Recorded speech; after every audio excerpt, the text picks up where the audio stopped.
बच्चों, हम लोग अपना जैव प्रक्रम का जो हमारा चैप्टर चल रहा है विज्ञान के सेशन में, उसका हम लोग स्टार्ट कर रहे हैं, जिसमें हम लोग आज बात करेंगे उत्सर्जन की। उत्सर्जन का मतलब क्या हुआ? एक्सक्रीशन। हाँ, जो हमारे बॉडी से जो हमारे जैसे अभी हम लोगों ने अभी जो चीजें पढ़ी हैं उसमें हमने ये पढ़ा कि पोषण और श्वसन की जो जब आपस में अभिक्रिया होती है, इसका मतलब क्या हुआ कि जो पोषण से हमने जो खाने की चीजें ली और जब हमने श्वसन करा उससे जो हमने ऑक्सीजन ली, जब वो जो हमारा ग्लूकोज और ऑक्सीजन का आपस में जब रिएक्शन हुआ तो क्या हुआ? कार्बन डाइऑक्साइड बनी, है ना। तो कार्बन डाइऑक्साइड हमारे लंग्स में जाके बाहर निकल गई। लेकिन जब हमारा और डाइजेशन का प्रोसेस चल रहा है, जब हमने पोषण में हमने पूरा डाइजेशन का प्रोसेस समझा है और वो जो डाइजेशन का प्रोसेस चल रहा है उसमें हमारे बहुत से जो तत्व हैं वो हमारे शरीर उसको अपने अंदर ले रहा है, लेकिन उसके बाद भी कुछ ऐसे चीजें बच रही हैं जो हमारे शरीर से निकलनी जरूरी है। वो जो निकलनी जरूरी है वो कैसे निकलती है? कौन से प्रोसेस से? उत्सर्जन की हेल्प से। तो आज हम लोग यही पढ़ने जा रहे हैं कि ये उत्सर्जन से कैसे ये कैसे सारी ये क्रियाएं होती हैं और किस प्रकार कौन कौन से तत्व हमारे शरीर से बाहर निकलते हैं, जो अगर हमारे शरीर में रहेंगे तो हमारा नुकसान करेंगे। तो चलिए हम लोग आज का सेशन स्टार्ट करते हैं, जिसमें हम लोग उत्सर्जन के बारे में जानते हैं। तो उत्सर्जन जैसा मैंने बताया, क्या मतलब? एक्सक्रीशन। और इसका अगर हम डेफिनेशन वाइज देखें तो क्या होगा? वो जो हमारे लाइफ प्रोसेस है, जो जैव प्रक्रम है, जिसमें हमारे जीव द्वारा उपापचयी क्रियाओं में जनित हाइड्रोजन युक्त हानिकारक वर्ज्य पदार्थ का निष्कासन किया जाता है, वो उत्सर्जन कहलाता है। तो ये मैंने अभी जो इससे पहले बोला था वो एक जनरल लैंग्वेज थी, लेकिन जब आप इसको एक प्रॉपर लैंग्वेज में लिखेंगे तो उसमें आपको बताना पड़ेगा कि ये उपापचयी क्रियाओं द्वारा मीन्स कैसे हमारा बॉडी क्या चीजें ले रहा है, क्या निकाल रहा है, और उसमें कौन से हमारे हाइड्रोजन युक्त हानिकारक वर्ज्य पदार्थ जो हमारे बॉडी में अगर रहेंगे तो नुकसान कर सकते हैं, उनको निकालने की जो क्रिया होती है उसको हम उत्सर्जन कहते हैं। और उत्सर्जन की एक और हम जानकारी ले रहे हैं, वो ये है कि जो एक कोशिकीय जीव होते हैं, यूनिसेलुलर जो ऑर्गेनिज्म होते हैं, वो क्या करते हैं?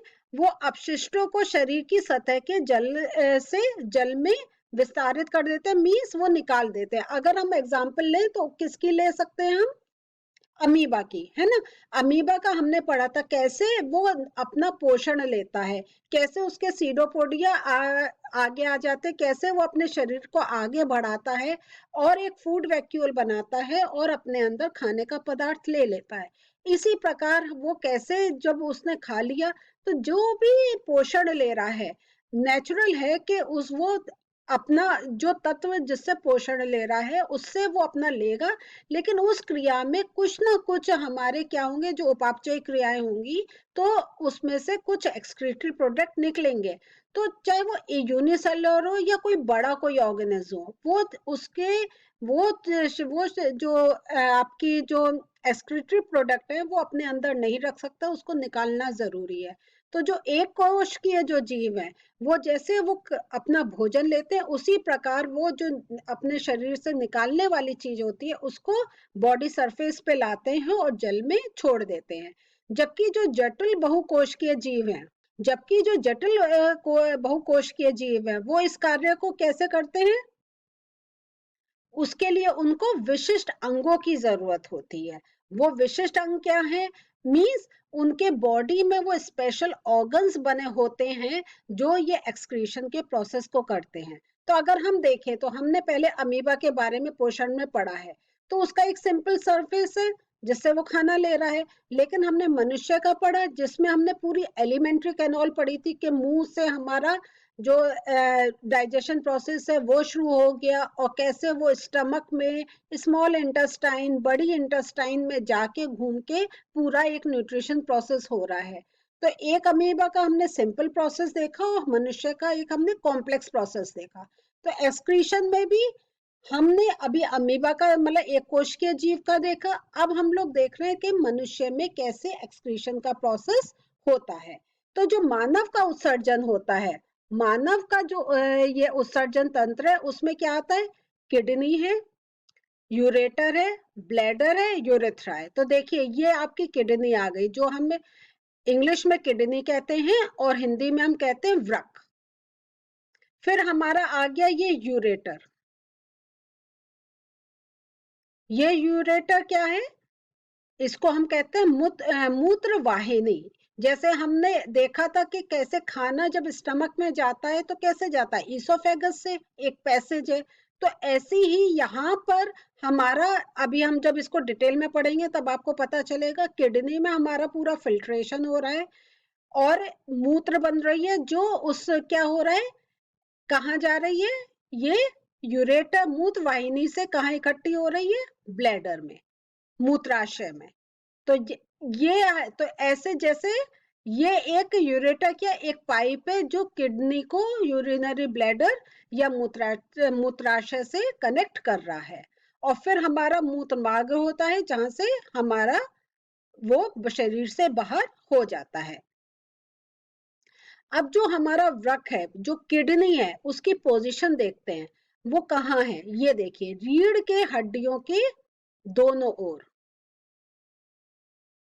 तो आप इस चीज को ऐसे समझिए कि हमारा जो बॉडी है, देखिए हमारा पूरा एक शरीर है, और जो हमारा नीचे का ये जो हमारा पूरा शरीर है, इतने ही पार्ट में हमारे सारे ऑर्गन्स हैं। तो कोई थोड़े आगे होते हैं, थोड़े पीछे की तरफ होता है। क्यों? हमारा जैसे एक पेट का है, एक पीठ आ गए ना, दो हमारे एक, तो ये जो किडनी होती है वो थोड़ा पीछे की तरफ होती है। जैसे स्टमक हमने थोड़ा आगे की तरफ देखा था, लेकिन किडनी क्या है? ये हमारे जो रीढ़ की हड्डी है उसके दोनों ओर स्थित होती है, और उपापचय क्रियाओं में बना हुआ जो हाइड्रोजन युक्त हानिकारक पदार्थ होता है, वो क्या होता है?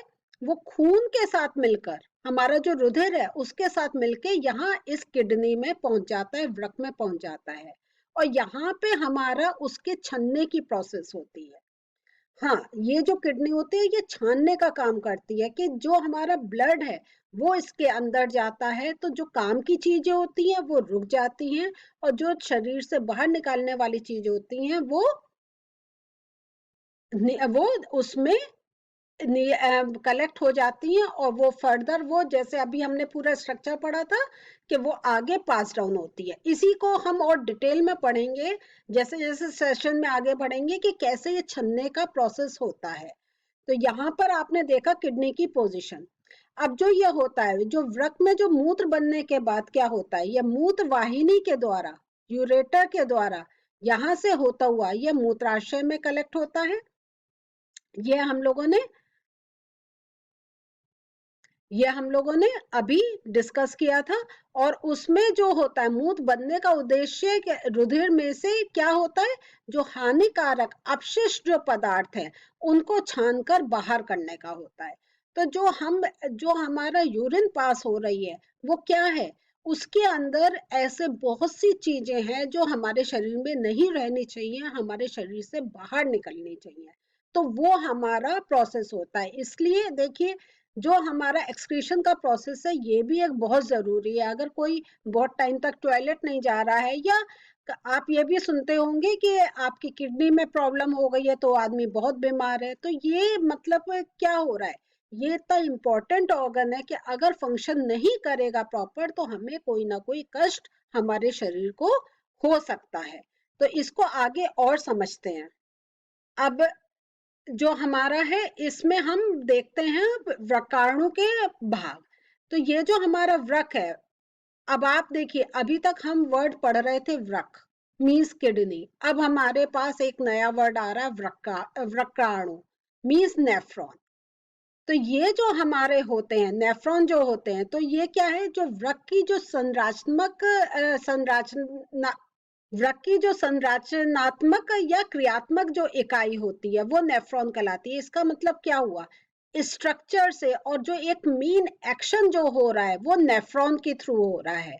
तो ये आपका पूरा जो एक है, ये आपका नेफ्रॉन का यहाँ पे मैंने स्ट्रक्चर दिखाया है, और इसके भी क्या है, ये देखिए डिफरेंट पार्ट्स हैं। जैसे अभी हमने एक्सक्रीटरी का पूरा देखा था कि कैसे हमारा किडनी है, यूरेटर है, यूरेथ्रा है, यूरिनरी ब्लैडर है, डिफरेंट अपने पार्ट्स देखे। तो इसमें जो व्रकाणु जो है, नेफ्रॉन है, इसमें क्या होता है, एक तो ग्लोमेरुलस होता है, ये क्या होता है, पतली भित्ति वाला रुधिर कोशिकाओं का गुच्छा होता है। ठीक है, तो यहाँ पे क्या है, जब इसके अंदर जाते हैं तो ये एक गुच्छा सा बन के जाता है। फिर इसमें बोमन संपुट होता है, यहाँ देखिए ये, जिसको हम इंग्लिश में बोमेन्स कैप्सूल भी कहते हैं। फिर इसका नलिकार भाग होता है, यहाँ पे ये देखिए, मीन्स एक जैसे नाली की तरह अगर हम कहें वैसा भाग होता है, ट्यूब की तरह। और फिर एक ये आती है आपकी संग्राहक वाहिनी। तो यहाँ पे आप देखिए, पहले ग्लोमेरुलस बनता है, किसके अंदर बनता है, ये बोमन कैप्सूल, बोमन संपुट के अंदर एक, ये जितने भी हमारे ये जो धमनी और शिरा के यहाँ पे एक बहुत बड़ा गुच्छा सा बन जाता है। और फिर यहाँ पे ये देखिए, ऐसे पूरा ये लंबी ट्यूब्स होती हैं, इसमें क्या होता है ये अभी हम लोग डिस्कस करेंगे। और फिर यहाँ पे ये कलेक्टिंग ट्यूब होती है, संग्राहक वाहिनी। चलिए आगे चलते हैं। ये जो अब देखिए कोशिका गुच्छ जो है हमारा, वो यहाँ पे क्या है, ये वृक्क धमनी की शाखा वृक्क में प्रवेश करती है। मीन्स जो वृक्क धमनी की एक शाखा आपकी इसके अंदर जो किडनी है उसके अंदर प्रवेश करती है, और जो जल, लवण, ग्लूकोज, अमीनो एसिड्स या कोई भी व्रकाणु जो नाइट्रोजनी अपशिष्ट पदार्थ हैं, वो कोशिका गुच्छ में से छनकर बोमेट संपुट में आ जाते हैं। तो यहाँ पे क्या हुआ, वो ये धमनी आई, इसने अपने अंदर वृक्क धमनी आई, इसने अपने अंदर से जितने ये सारे जो हमने अभी पदार्थों के नाम पढ़े हैं, ये हमारे इसमें से छन जाते हैं। और ये जो हमारा, ये जो हमने बोमेन्स कैप्सूल देखा था, इसमें छनकर, मतलब ये आप समझ लें जैसे चाय की पत्ती हम छानते हैं कि पत्ती अलग हो गई और जो पानी है वो नीचे हो गया, तो उसके अंदर जो थोड़े बड़े पार्टिकल्स होते हैं वो ऊपर रह जाते हैं, और छोटे जो पतले पार्टिकल्स होते हैं वो नीचे छन जाते हैं। अब जो हमारा वर्णात्मक पुनः अवशोषण इसमें होता है, इसका क्या मतलब हुआ, तो ये जो व्रकाणु होते हैं, इनके जो नलिकाकार जो भाग में शरीर के लिए क्या होता है, इसमें यहाँ पे क्या होता है, जो उपयोगी पदार्थ होते हैं जैसे ग्लूकोज, एमिनो एसिड, लवण या जल का पुनः अवशोषण होता है। तो यहाँ पर जब पहुंचता है, तो हमारा जब छनने का प्रोसेस हुआ है, तो उसमें अभी भी कुछ काम के पदार्थ चले जाते हैं जो हमारे शरीर उनको अपने अंदर ले सकता है। तो यहाँ देखिए, ये हमारे क्या है, ये वृक्क धमनियां आप देख रहे हैं। तो यहाँ पर वो उनका रीअब्जॉर्प्शन होता है, वो फिर से अपने अंदर जो काम की चीजें होती है वो ले लेते हैं।